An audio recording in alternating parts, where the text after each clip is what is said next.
নমস্কার বন্ধুরা, রত্না লাইফস্টাইলের আরেকটি ব্লগে তোমাদের সকলকে স্বাগত জানাচ্ছি। আশা করি তোমরা সকলে সুস্থ আছো, ভালো আছো। আমার মেয়ে অনেক দিন ধরেই বলছে যে কলকাতা ঘুরতে যাব মা। তো আমরা ডিসাইড করলাম যে এবার কলকাতাটা ঘুরে আসি। তো দেখো আমাদের লোকাল ট্রেন চলে এসেছে। আমরা কিন্তু সকাল প্রায় 6:30টার সময় ট্রেনে উঠে পড়েছিলাম। এই সময় দেখো ট্রেনে কিন্তু প্রচণ্ড ভিড়। তো ফাইনালি আমরা হাওড়ায় পৌঁছে গেছি। দেখো হাওড়া স্টেশনে কিন্তু প্রচণ্ড ভিড় আর বেশ ভালো গরম লাগছিল। যেহেতু সকালে কোনো ব্রেকফাস্ট করিনি তাই এখানে ব্রেকফাস্ট করলাম। এখানে খেয়েছিলাম হলো মোমো আর খেয়েছিলাম ধোসা। আর হানির বাবা হানির জন্য কেক নিয়েছিল, হানি খেতে চাইছিল না মোমো, তো ভালোই বানিয়েছিল। আসলে এতটাই গরম লাগছিল এখানে যে কি বলবো, যে ভালো করে খেতেও পারছিলাম না। তো খাওয়া দাওয়া শেষ করে আমরা বেরিয়ে এলাম হাওড়া স্টেশনের বাইরে। তো এখান থেকে একটা ট্যাক্সি বুক করে নিয়েছি। আসলে আমরা প্রথমে যাব ভিক্টোরিয়া মেমোরিয়ালে। তো দেখো হাওড়া স্টেশনের বাইরেটা তোমাদের দেখাচ্ছি, কত সুন্দর লাগছে দেখতে। আমরা এখন যাব ভিক্টোরিয়া মেমোরিয়াল হল, তারপরে আস্তে আস্তে ঘুরবো। কিন্তু বেশ ভালো গরম, পুরো ঘেমে যাচ্ছি। এই ওড়নাটা নিয়ে এসেছি বিশেষ করে ঘাম মোছার জন্য। দাঁড়িয়ে দাঁড়িয়ে আসলে ব্যাঙ্গালোরে থেকে থেকে এতটা অভ্যাস হয়ে গেছে, মানে এখানে গরমটা সহ্য হচ্ছে না। মানে বসে বসে দাঁড়িয়ে দাঁড়িয়ে ঘেমে যাচ্ছে। মানে গরম লাগছে অনেক না অল্প? ব্যাঙ্গালোরে গরমই লাগে না বল? এত গরম না, গরমও ওখানেও আছে কারণ বৃষ্টি হচ্ছে না। চলো ড্রাইভারে চলে এসেছে। আমি কিন্তু অনেক বছর পরে কলকাতায় এলাম, প্রায় 7-8 বছর পরেই কলকাতায় আসছি। তো অনেক কিছু পরিবর্তন হয়ে গেছে দেখতে পেলাম। খুব সুন্দর লাগছে, সিটিটা সুন্দর করে নতুন করে সাজানো হয়েছে। আসলে আমাদের আমার হাজব্যান্ডের জবটা বাইরের দিকে, সেজন্য ওয়েস্ট বেঙ্গলের দিকটা পড়ে না, খুব কমই পড়ে। তো এর আগে তো ওই সাইডটা পড়েছিল উত্তরবঙ্গের দিকটা, তো ওদিকটা ঘোরা হয়েছে ভালো করে। তো ভাবছি এবার যদি কোনো সময় পোস্টিংটা হয় এই সাইডটাতে দক্ষিণবঙ্গের দিকে, তো কলকাতা শহরটাকে আরও সুন্দর করে কাছ থেকে দেখব। তো দেখো ভিক্টোরিয়া মেমোরিয়াল চলে এসেছে। মেমোরিয়াল, চলো ভেতরে যাব। গরম লেগে গেছে পুরো। হ্যাঁ, টিকিট করতে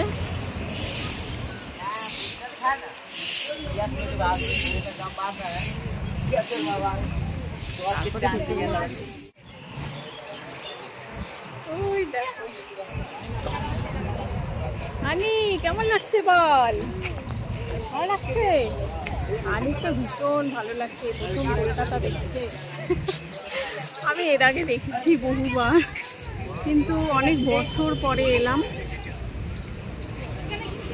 কলকাতা দেখতে। এখন অনেক কিছু চেঞ্জ হয়ে গেছে। এই দেখো ভিক্টোরিয়া মেমোরিয়ালের টিকিট, ভেতরে ঢোকার 50 টাকা করে পার হেড পড়েছে।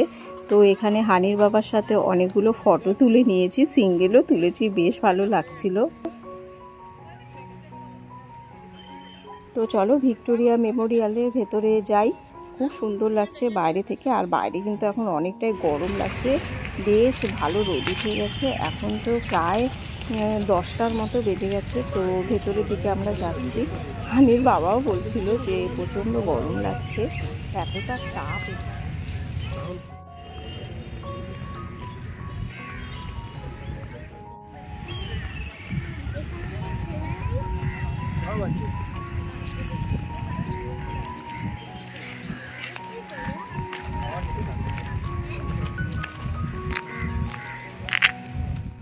এই দেখো কত সুন্দর লাগছে দেখতে এই সাইড থেকে, খুব সুন্দর কারুকার্য করা আর দারুণ লাগছে। বিশেষ করে এই ভিক্টোরিয়া মেমোরিয়াল হলটা দারুণ লাগছে। এখানে কিন্তু দাঁড়িয়ে অনেকগুলো ফটো তুলেছি আমরা। আমি তো অনেক ফটো তুলেছি, হানির বাবাও তুলেছে, হানিও তুলেছে, সবাই মিলে প্রচুর ফটো তুলেছি। আর চারিদিকটা এত সুন্দর লাগছে, গাছের জন্য সবুজ হয়ে রয়েছে চারিদিক, খুব সুন্দর লাগছে। আর ফুল ফুটে রয়েছে যে, তার জন্য আরো বেশি ভালো লাগছিল।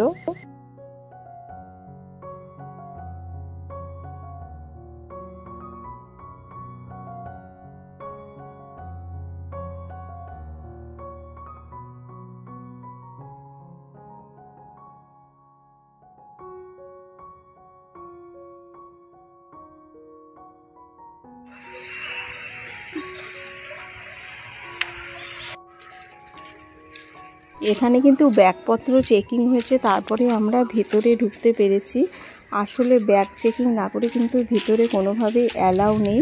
তো চলো ব্যাগ চেকিং করিয়ে ভেতরের দিকে যাই। তো এই দেখো ভিক্টোরিয়া মেমোরিয়াল হলের ভেতরে প্রবেশ করলাম। ভেতরে দেখো মহারানী ভিক্টোরিয়ার স্ট্যাচু দেখতে পাচ্ছ, আর বিশেষ করে উপরের দিকটা দেখো কত সুন্দর, একদম আলোতে ঝকঝক ঝকঝক করছে। আমি তো দুবার ভিডিও করেছি, দেখো একটা ছিল ইয়েলো লাইটসে আর এটা হোয়াইট লাইটসে। এই দেখো মহারানী ভিক্টোরিয়ার চেয়ার রয়েছে এই সাইডে।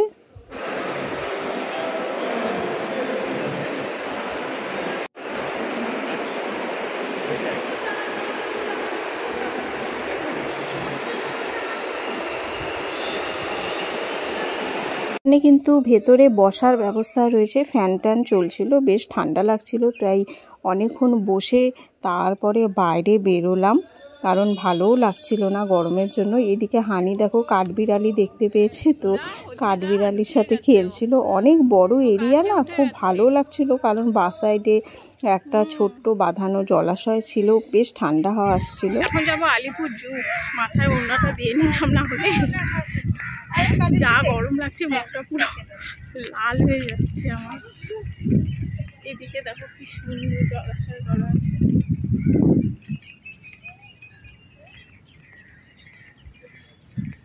এখান থেকে বেরিয়ে একটু ডাবের জল টল খেয়ে আমরা ডিসাইড করলাম যে আলিপুর জুটা একটু দূরে পড়ে, তো আলিপুর জুটা না গিয়ে আমরা বিরলা প্ল্যানেটোরিয়ামটা ঘুরে আসি, কারণ এটাই কাছে। তো হানির বাবাও তাই বললো যে বিরলা প্ল্যানেটোরিয়ামটা দেখে আসি। তো বিরলা প্ল্যানেটোরিয়াম আমরা পৌঁছে গেছি, তো এখানে টিকিট কেটে নিলাম। তো চলো ভেতরে যাই, শোটা দেখে আসি। খুব ভালো সুন্দর লাগে শোটা দেখতে। তো দেখো ভেতরে চলে এসেছি, কিন্তু এখানে ভিডিও করা বারণ, তাই কোনো রকম ভিডিও করতে পারলাম না বন্ধুরা। বিরলা প্ল্যানেটোরিয়াম ঘুরে চলে এসেছি, এখন এই যে বসলাম হোটেলে। এই দেখো এসি চালিয়ে দিয়েছি, এত গরম বাইরে, এই যে স্নান টান করে এসে এখন বসেছি, প্রচন্ড আরাম পাচ্ছি বন্ধুরা, সাথে আবার ফ্যানও চলছে। বাবারে বাবা, লাল হয়ে গেছিল আমার, তো একেবারে গরমে ঘুরে এসে পুরো বমি টমি হয়ে গেছে। এখন কিছুই খাবো না, ওআরএস কিনে নিয়ে এসেছি, ওআরএসটা খাবো। হানি আমার ওআরএসটা দে তো মা, নিম্বু পানিটা খাবো। প্রচন্ড লু লেগে গেছে, এই যে ওই সাইডে ডান সাইডে।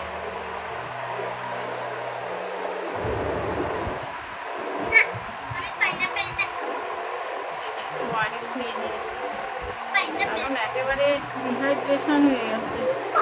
আসলে অত গরম না এখন নিতে পারি না, ব্যাঙ্গালোর অভ্যাস করে ফেলেছি ব্যাঙ্গালোরে থেকে থেকে। আর ব্যাঙ্গালোরের গরমটা আমাদের এই ওয়েস্ট বেঙ্গলের গরমের মতো না, ওখানে দিনে গরম থাকে আবার রাতে ঠান্ডা থাকে, আর এখানে তো লু চলছে প্রচণ্ড পরিমাণে। তো চলো আজকে দেখি বিকালের দিকে কোথায় ঘুরি। আজকে আলিপুরদুয়ার জু যাওয়ার কথা ছিল,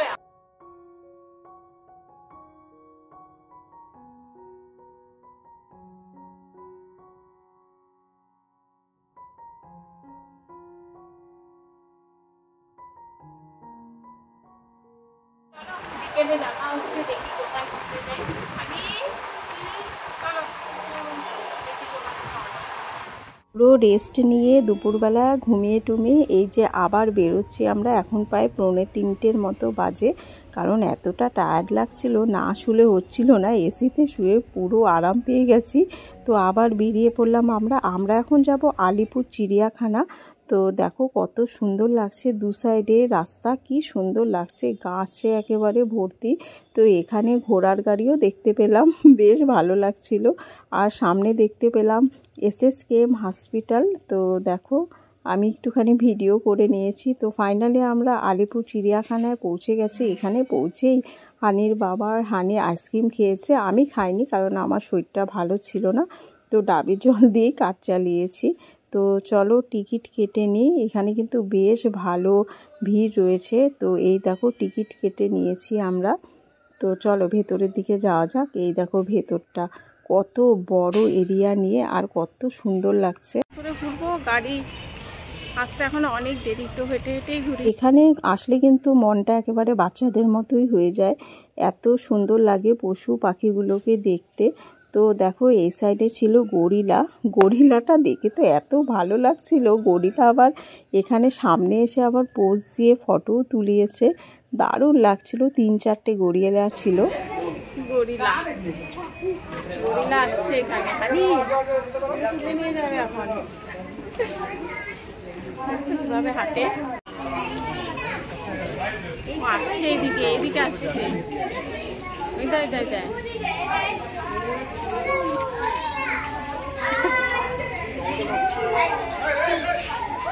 এই দেখো গরিলাটা হেঁটে বেড়াচ্ছে, তো আমি একটুখানি ভিডিও আর ফটো তুলে নিয়েছি।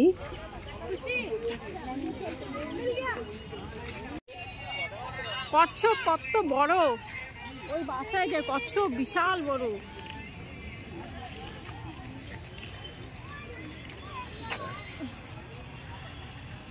এই দেখো এইখানে কত বড় সাইজের 2টো কচ্ছপ রয়েছে।